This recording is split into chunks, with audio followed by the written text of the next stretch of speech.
এবার দিলীপ ঘোষ সিঁদুর সওয়াল করলেন। শত্রুকে ঘায়েল করতে গেলে তার ঘরে ঢুকে করতে হবে। অপারেশন সিঁদুরের প্রসঙ্গ টেনে এনে দিলীপ ঘোষ কিন্তু ভবানীপুর নিয়ে আরো সুর চড়িয়ে দিলেন।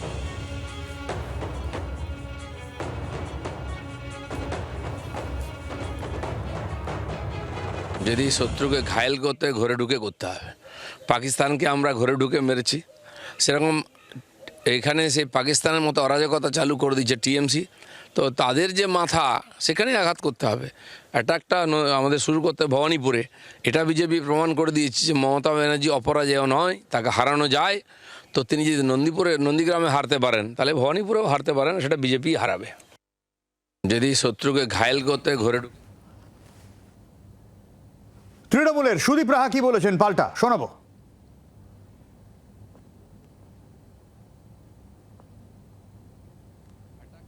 আমাদের শুরু করতে ভবানীপুরে।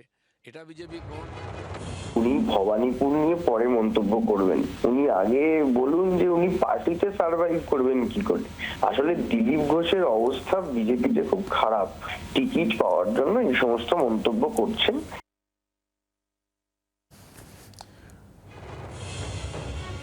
আমি সুমনদার কাছে আসবো। সুমনদা, নন্দীগ্রাম যদি আমি বিজেপির কথা ধরি অপারেশন সিঁদুর, তাহলে 2.0 সাকসেসের আশা করছেন বিজেপি?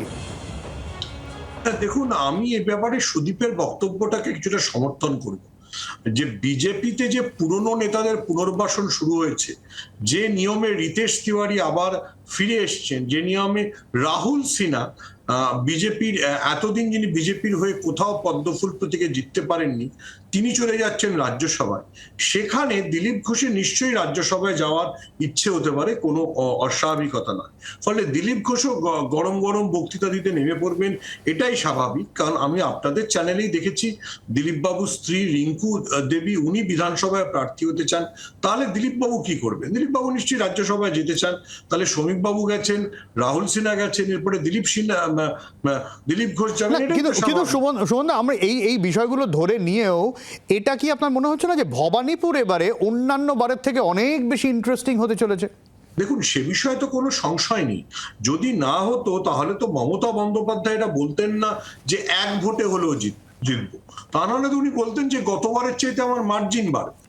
তার মানে নিশ্চয়ই ভবানীপুর নিয়ে তৃণমূলের ভেতরেও একটা চোরা স্রোত আছে।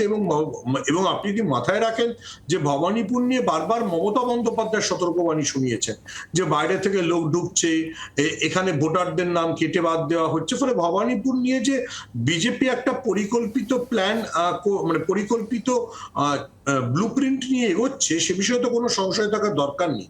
যেটা মানে তৃণমূল শিবির এবং আমার মনে হয় মমতা বন্দ্যোপাধ্যায়েরও যথেষ্ট শিরোপীড়ার কারণ হয়ে আছে। বাংলার আওয়াজ, বাঙালির আবেগ, জি 24 ঘন্টা।